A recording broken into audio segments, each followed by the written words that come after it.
family, welcome back to my channel and thank you for clicking on this video. I'm going to be talking about the keys to getting a band 7, band 8 in your writing in IELTS. Okay, if you've not watched my last two videos, I will advise you to go and watch them because I started the top tips you can use to ace your speaking test, and I also talked about the general tips you can do to ace your IELTS examination, your IELTS test. So this video particularly is going to be about writing, the top tips you need to know that is going to help you in your writing test. So make sure you watch this video to the end. And my name is Ruth. I blog on nursing, health, fitness. Let's talk about the key to getting a band 8 to band 7, band 9. Yeah, it's possible. You can actually have a band 9 in writing. Writing seems to be the toughest part of IELTS. People think writing is the toughest part of IELTS, but I don't think it is the toughest part.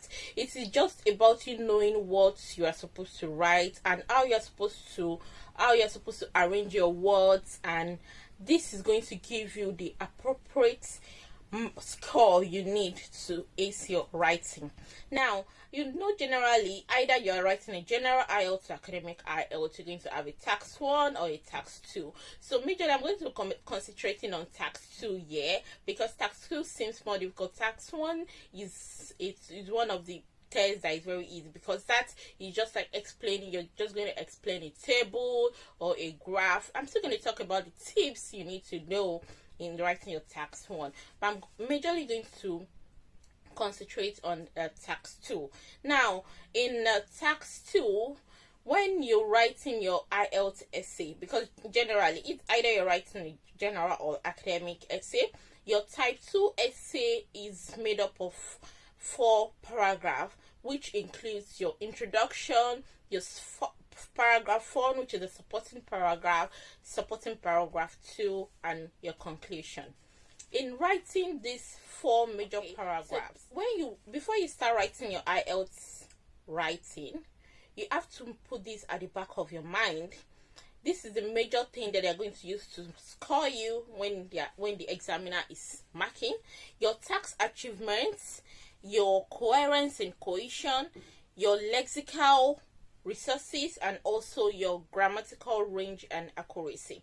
So your IELTS writing tests have to surround these four basic important points. If any of this is not, this might give you a low score. But if it includes the tax achievements, answer the coherence and cohesion, answer the lexical resources, and has a good grammatical range and accuracy, just know that you're going to be acing your IELTS writing test. The top golden rules for writing includes when you get your question, you have to read your question and you have to use your question to help you organize your answer, because it is from the question you're going to get your first answer, especially the introduction paragraph. Also, you have to check the general topic of the question. Usually, if there's a problem, check the question for a problem, for a point of view, or a statement with opposing views. Also, you have to check how many parts there are in the question, because the question might be made of 2 or 3 parts. You have to plan to write about 4 to 5 paragraphs. And this helps because when you want to write, just keep it in mind, when you want to do your writing, you want to write about 4 paragraphs. That's the minimum, and that 4 paragraphs includes the introduction, the first paragraph, which is a supporting paragraph 1, supporting paragraph 2, and the conclusion. That's the minimum. You can actually write 5, but it is advised. I think 4 is something that is generally advised. Also, the top tips I will talk about here in writing before we go into explaining the paragraphs one after the other.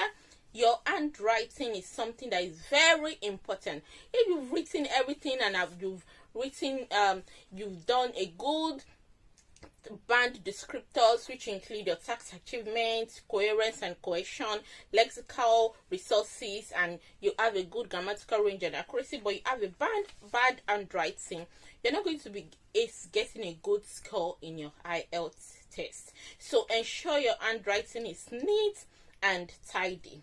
Also try to attempt writing task 2 first, because it's going to help you. I advise people to write task 2 first, though some people prefer to write task 1 first. Anything that works for you, but I advise people, if you can write task 2 first, that's going to be a very good one for you. Do not use spoken English when you're writing your test.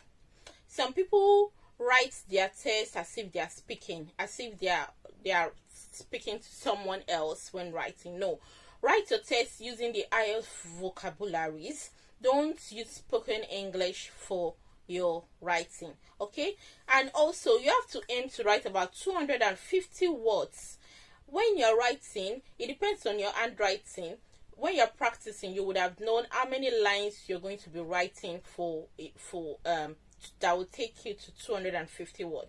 And I also advise you to, when you're practicing, practice with IELTS materials. So you're going to be able to know on the day of the test, probably you're going to write 20 lines in total, that accounts to 250 words, or you're going to write 30 lines in total, because some people have big handwriting, while some people have a very small handwriting. If you're going to write 10 lines, probably that is what is going to account to your 250 words. So try and practice your writings with IELTS materials, aiming about 250 to 270 words maximum in total. Okay, so let's go to the introduction.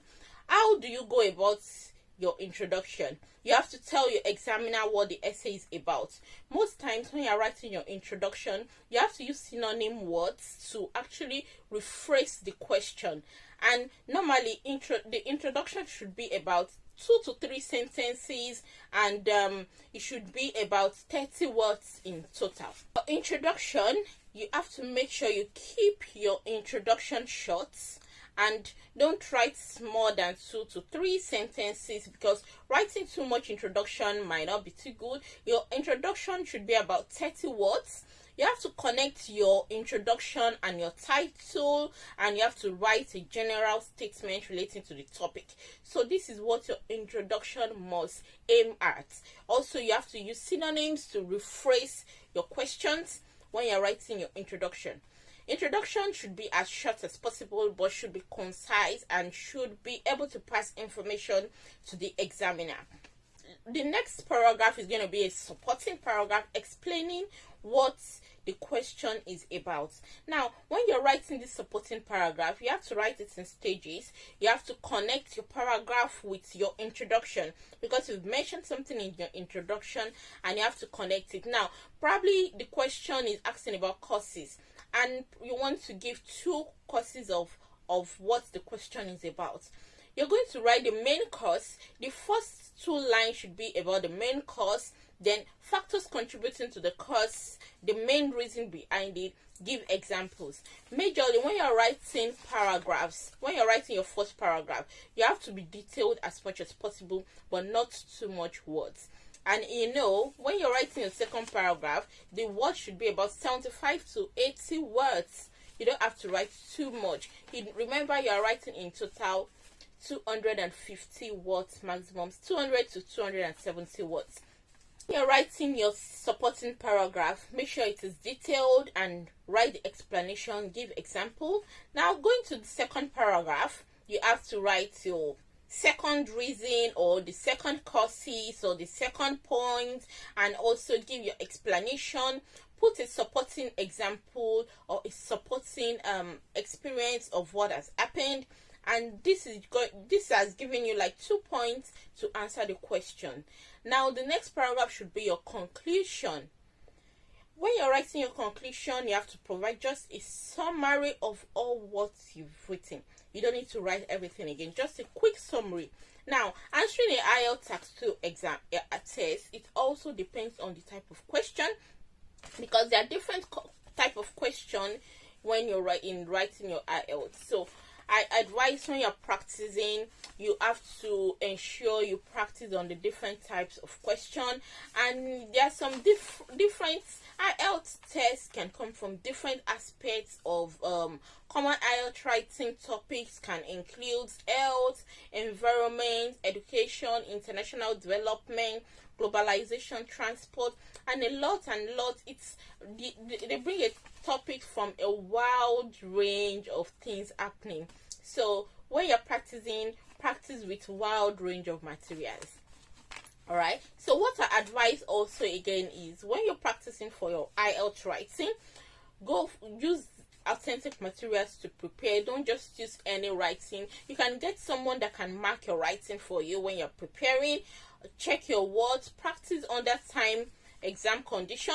Time yourself when you're writing exam, because one essay should take about 40 minutes. So time yourself and make sure you are able to adjust and you're able to get used to the time, so that when you write your exam, you're going to be able to ace the exam under 40, your essay under 40 minutes. You're still going to have more time to go through your test and to read through again and to know what you actually need to add to it, or what you actually need to take away. So before you start writing, also look at the question properly, familiarize yourself with the basic structure, give your opinion as simple and short. Alright guys, I hope I've been able to say some top tips that you can use to ace your writing examination. And thank you for watching my video. I'm going to be seeing you in my next video. My name is Ruth. I blog on nursing, health, fitness, and lifestyle. If you have not watched my other video, don't forget to watch them, yeah? And don't forget to subscribe to my channel. Okay, guys? I'm your partner in success at peak preparation to acing your IELTS examination.